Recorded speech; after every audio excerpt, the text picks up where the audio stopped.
নবীজি যখন এই কথাটা বললেন, সাথে সাথে সেই বাচ্চাটা স্পষ্ট আকারে বললেন যে জুরাইরের মাধ্যমে আমার জন্ম হয় নাই, ওই নিচে যে একজন রাখাল আছে ওই রাখালই হচ্ছে আমার পিতা। জোরে বলেন আল্লাহু আকবার। রে মুসলমান ভাই বন্ধু, এই কথাটা বলার উদ্দেশ্য হলো অনেক মা বাবা সন্তানের বদদোয়া করে, মা বাবার দোয়া এবং বদদোয়া। আজকের খুতবার মধ্যে 7টা হাদিস আসছে, লম্বা অনেক সময় লাগবে আমার বন্ধুগণ। একটি দোয়া হলো 3জন ব্যক্তির দোয়া কবুল হয়।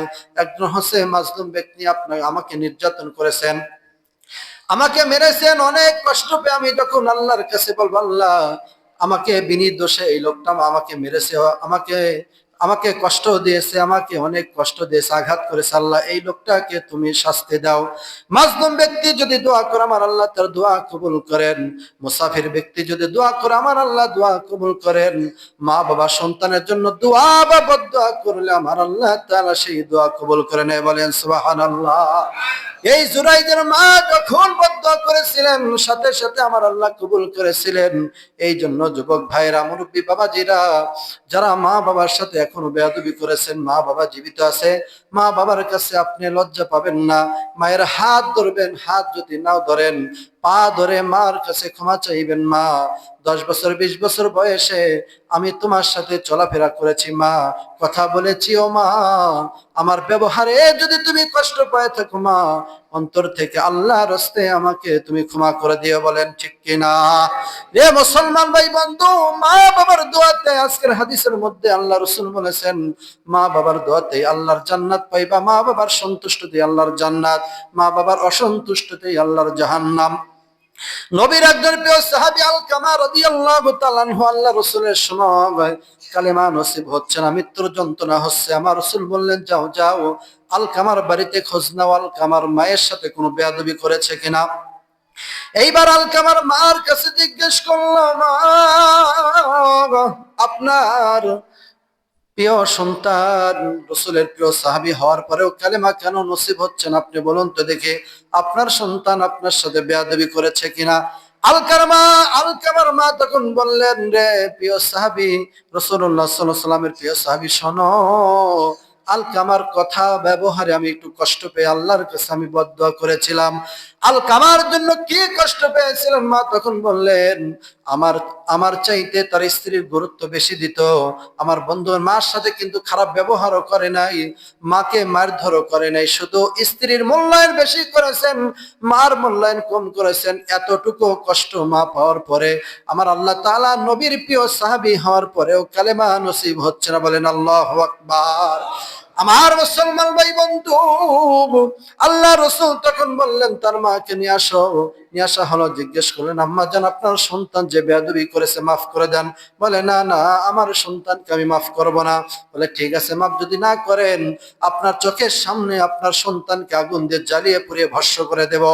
এই কথা যখন রাসূলুল্লাহ সাল্লাল্লাহু আলাইহি সাল্লাম বললেন তখন মা বলতেছেন নবী গো, ইয়া রাসূলুল্লাহ ইয়া হাবিবাল্লাহ, আমার চোখের সামনে আমার সন্তানকে আগুন দিয়ে পুরাই ভস্ম করে দিলে আমি তো সহ্য করতে পারবো না। আমার রাসূলুল্লাহ সাল্লাল্লাহু আলাইহি সাল্লাম তখন বললেন মা শোনো, আপনি যদি আপনার সন্তানকে না মাফ করেন দুনিয়ার আগুনের চাইতে 70 গুণ পাওয়ার বেশি ওই জাহান্নামের আগুন আপনার সন্তান কিভাবে সহ্য করবে। আপনি যদি মাফ না করেন আপনার সন্তান জান্নাতে যেতে পারবে না, ওই দুনিয়ার আগুনের চাইতে পাওয়ারফুল আগুন কিভাবে সহ্য করবে। আপনি দয়া করে আপনার সন্তানকে মাফ করে দিন। সাথে সাথে মা যখন সন্তানকে মাফ করে দিল, কয়েকজন সাহাবী দৌড় দিয়ে আবু আলকামার কাছে যায়, দেখে স্পষ্ট আকারে পড়তেছিলেন লা ইলাহা ইল্লাল্লাহু মুহাম্মাদুর রাসূলুল্লাহ। জোরে বলেন সুবহানাল্লাহ। আমার মুসলমান ভাই বন্ধু, মুসা আলাইহিস সালাতু ওয়াস সালামের সময় আমার আল্লাহ তাআলা ওহীর মাধ্যমে জানালেন মুসা নবী একজন কসাইয়ের সাথে আপনার হাসর নাসর হবে। মুসা বললেন, মুসা প্রথমে বলেছেন আল্লাহ আমার যুগে এমন কোন ব্যক্তি আছে, আমার একান্ত প্রিয় বন্ধু আছে, তার সাথে আমি একটু সাক্ষাৎ করব। আমার সাথে এমন কোন মানুষ হাসর নাসর করবে এমন স্মরণীয় ভাবে আপনি আমাকে একটু বলে দিন, তার সাথে আমি সাক্ষাৎ করব। আমার আল্লাহ তখন বলেছেন মুসা বর্তমান জামানায় আপনার উম্মত একজনের সাথে আপনার বন্ধুত্ব আছে, তার সাথে আপনার হাসর হবে। বলে কত সম্মানী ব্যক্তি, না জানি কত বড় আলেম। বলে না না না, আলেম না, সাধারণ মূর্খ লোক। এই লোকটা হলো একজন কসাই, সেই কসাইয়ের সাথে আপনার হাসর হবে। মুসা তখন বলেছে, আল্লাহ, আমি একজন নবী হওয়ার পরেও একজন কসাইয়ের সাথে আমার কিভাবে হাসর নাসর হবে একটু বলে দিন। আমার আল্লাহ তখন বলে, মুসা রে, এই কসাই মায়ের খেদমতের করার কারণে আমার আল্লাহ তাআলা মায়ের দোয়ার বরকতে তোমার সাথে হাসর নাসর হয়ে যায়। বলেন সুবহানাল্লাহ। মুসা নবী তখন বলে, আল্লাহ, ওই লোকটার পরিচয় কি একটু বলুন। আমার আল্লাহ তখন বলে দিলেন, আমি বাস্তবে দেখব কি রকম মায়ের খেদমত করে। এবার মুসা আলাইহিস সালাম খোঁজ নিয়ে চলে গেলেন। বলে কোথায় আছেন? বলে বাজারে আছেন। বাজারে যাওয়ার পরে দেখে এই লোকটা গোশ বিক্রি করতেছে। গোশ বিক্রি করতে করতে আমার বন্ধুগণ কিছু কিছু নরম নরম গোশ গোলা আলাদা করতেছেন, বেছে এতগুলো গোশ আলাদা করেছেন। মুসা নবী তখন সালাম দিলেন, ভাইজান, নিজের পরিচয়টা লুকালেন। সে যে নবী এই কথাটা শুধু বললেন না, বললেন আপনার সাথে আমার একটু কথা আছে পার্সোনাল। বলে আপনি কে? আপনার পরিচয় জানি না, কিন্তু আমি খুব ব্যস্ত, আপনার সাথে কথা বলতে পারবো না। আপনি বাসায় আসুন, বাসায় আসার পর আপনার সাথে কথা বলবো। এবার গোশগুলো বিক্রি করে আমার বন্ধুগণ বাসায় নিয়ে আসলেন। নিজে হাতে এই গোশগুলো রান্না করে, নরম নরম গোশগুলো আমার বন্ধুগণ রান্না করে এবার নিজের মুখে নিলেন। এই গোশগুলো মুখে নিয়া নরম নরম করে চাবাইয়া আমার বন্ধুগণ বৃদ্ধ মায়ের মুখে যখন খাবারটা তুলে দিলেন, মা খাওয়ার পর দুই হাত তুলে আল্লাহর কাছে দোয়া করতেছেন, আল্লাহ, আমার কলিজার টুকরা সন্তান আমাকে এত কষ্ট করে খাবার খাওয়াইলো, নিজে মুখে আমাকে তুলে খাবার খাওয়াইলো। ও মাবুদ, বর্তমান জামানার নবী, বনি ইসরাইল যুগের নবী মুসা আলাইহিস সালাম আমার সন্তানকে কাল কিয়ামতের দিন, মুসিবতের দিনে মুসা নবীর সাথে যেন হাসর হয়ে যায়। বলেন সুবহানাল্লাহ। মুসা আলাইহিস সালাম এই দৃশ্য দেখার পর চোখের পানি ফেলে কাঁদতে লাগলেন। এবার নিজের পরিচয়টা দিলেন, তাদের সাথেও কথা বললেন। বলার পর আমার আল্লাহ তাআলার দরবারে চলে গেলেন। তোর পাহাড়ে, ও মালিক, আমি বুঝতে পেরেছি এইভাবে মায়ের খেদমত করেছে, কিন্তু তুমি কিভাবে দোয়া কবুল করলাম? আমার আল্লাহ তাআলা বললেন, মুসা রে, মা দুঃখিনী এইভাবে প্রতিদিন দোয়া করে। প্রতিদিন দোয়া করতে করতে আমি আল্লাহ তাআলা তার একটা দোয়া কবুল করে নিছি। বলেন সুবহানাল্লাহ। রে মুসলমান ভাই বন্ধু, এইভাবে বলতে গেলে অনেকগুলো ঘটনা আসছে, সংক্ষিপ্ত আকারে বলবো।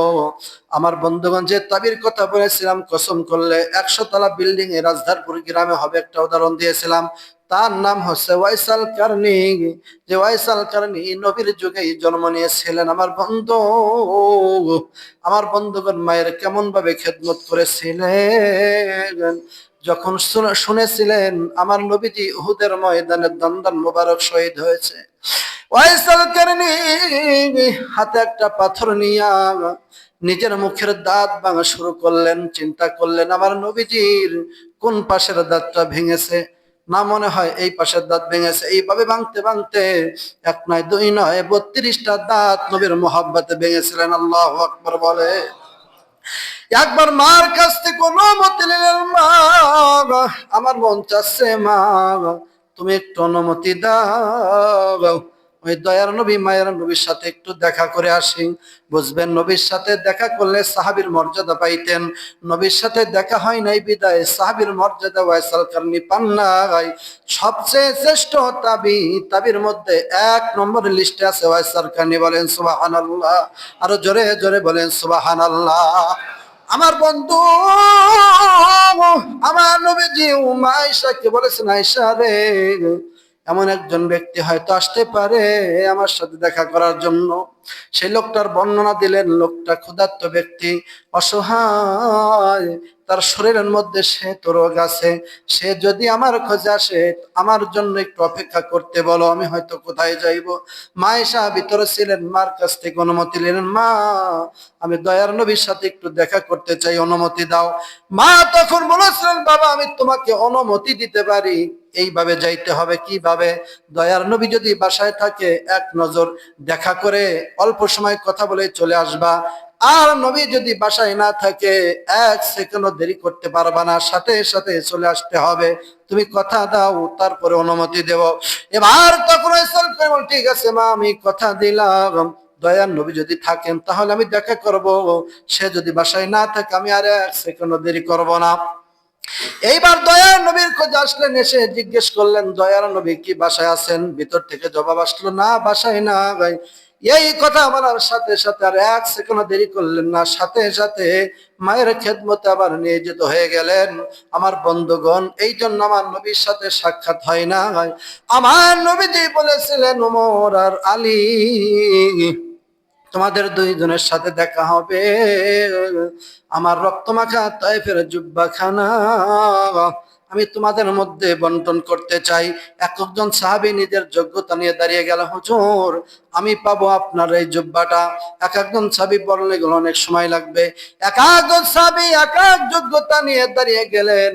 আমার নবীজি তখন বলেছিলেন, না না না, আপনাদের মধ্যে এই জুব্বাটা পাবে না, ওই ব্যক্তি আমার জুব্বা পাবে, তোমরা জীবনেও তার দেখো না। আমাকে এতই ভালোবাসা মোহাব্বত করেছেন, আর মায়ের খেদমত করার কারণে এই জুব্বাটা আমি তার জন্য হাদিয়া দিয়ে দিলাম। বলেন সুবহানাল্লাহ। রে মুসলমান ভাই বন্ধু, মার খেদমত করলে এরকম অনেকগুলো ঘটনা আসছে আমার বন্ধুগণ। পুরস্কার পাওয়া যায়, মর্যাদা পাওয়া যায়। আমার আল্লাহ তাআলা তার কত সম্মান বৃদ্ধি করে দেয়। আমার আল্লাহ তাআলা মায়ের খেদমতের কারণে জান্নাত পর্যন্ত দেয়া দিবে। বলেন ঠিক কিনা? এই জন্য মুসলমান ভাই বন্ধু, অন্তর থেকে বলতেছি, ভালোবাসা মহব্বত নিয়ে আপনাদেরকে বলতেছি, মুসলমান ভাই বন্ধু, আজ থেকেই দিক্ত প্রমিস করবেন, যার মা জীবিত আছে মায়ের হাত ধরবেন অথবা পাও ধরবেন। মা গো, আমার চলাফেরায় ব্যবহারে যদি কষ্ট পায় থাকো, মা অন্তর থেকে মাফ করে দাও। মার কাছ থেকে ক্ষমা নিয়ে, মার দোয়া নিয়ে সামনের দিকে অগ্রসর হবেন। অল্প যদি বেতন পান, অল্প যদি কামাই করেন, এতে আমার আল্লাহ তাআলা বরকত দান করবে। কথা বলেন ঠিক কিনা? আর যদি মায়ের বেয়াদবি করেন, 22 লক্ষ টাকা আমার মহল্লার একজন আমার বন্ধুগণ পাওয়ার পরে বৃদ্ধাশ্রমে মা মারা গিয়েছিল, মায়ের খেদমত করতে পারেন, আল্লাহ না করো, আল্লাহ ভালো জানে, ওই মৃত্যুর আগে মার যদি মনের কোনো আবেগ, মনের কোনো কষ্ট যদি আল্লাহ তাআলার কাছে বলে যায়, তুমি যত বড়ই হাজি হও না কেন, যতই কোটিপতি হও না কেন, মায়ের বদদুয়া যদি তোমার লেগে যায়, আল্লাহর জান্নাতে যাইতে পারবা না। কথা বলেন ঠিক কিনা? সম্মানিত ভাই বন্ধুগণ, আবার লম্বা কথা, আমি সংক্ষিপ্ত আকারে এখন এগুলো বলেই আপনাদের মাঝে আলোচনা শেষ করব। যেহেতু এই আলোচনাগুলো আর হয়তো সামনে থাকবে না, পরবর্তীতে 1 বছর পরে আবার এই আলোচনা আসবে ইনশাল্লাহ। এক এক জমা এক একটা বিষয়ের উপর আলোচনা করি, তাই এই আলোচনা আবার পরবর্তীতে এই দিনে 1 বছর পরে আসবে ইনশাল্লাহ।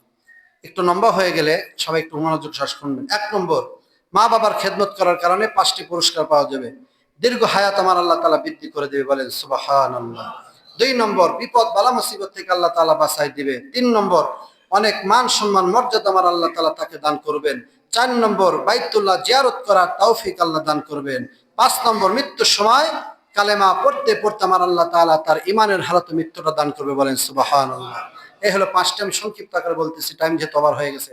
এরপরে 14টা হক সংক্ষিপ্ত আকারে বলবো। 7টা হলো জীবিত থাকা অবস্থায়। 1 নম্বর, পিতা মাতার প্রতি শ্রদ্ধাশীল হতে হবে, তাদেরকে খুব শ্রদ্ধা করতে হবে। 2 নম্বর, মনে প্রাণে তাদেরকে ভালোবাসতে হবে, মানুষকে দেখানোর জন্য না, মন থেকে মা বাবাকে ভালোবাসতে হবে। 3 নম্বর, সর্বদা তাদেরকে মেনে চলতে হবে। 4 নম্বর, তাদের খেদমত করতে হবে। 5 নম্বর, তাদের প্রয়োজন পূর্ণ করতে হবে। 6 নম্বর, তাদের সব সময় সুখে শান্তিতে রাখার চেষ্টা করতে হবে। 7 নম্বর, নিয়মিত তাদের সাথে দেখা এবং সাক্ষাৎ করতে হবে। এরপরে হলো মৃত্যুর পর 7টি, তাদের মাগফিরাতের জন্য দোয়া করতে হবে। আপনি নামাজ কালাম পড়ে প্রতি মুহূর্তে মা বাবার জন্য দোয়া করবেন। 2 নম্বর, সবরে সানি পৌঁছানো, দানের মাধ্যমে হোক, যে কোনো অবস্থাতেই হোক, মার কবরে যেন সব পৌঁছানো। 3 নম্বর, তাদের সঙ্গের সাথে আত্মীয় স্বজনদের সম্মান করতে হবে। একটি হাদিসের মধ্যে আসছে যে কোনো ব্যক্তি যদি মা বাবার সাথে বেয়াদবি করে তাহলে মাপ পাওয়ার কি কোনো রাস্তা আছে? একটা ফতোয়ার কিতাবে আসছে মাসালায়। তখন বড় বড় মুফতিরা বলছেন কোনো সিস্টেম নেই। তাই গবেষণা করার একটা দিয়েছেন যে মায়ের বান্ধবী, মায়ের বোন, মায়ের নিকটতম যে ঘনিষ্ঠ বান্ধবী বা নিকটতম যে আত্মীয়, তাদের খেদমত যদি করে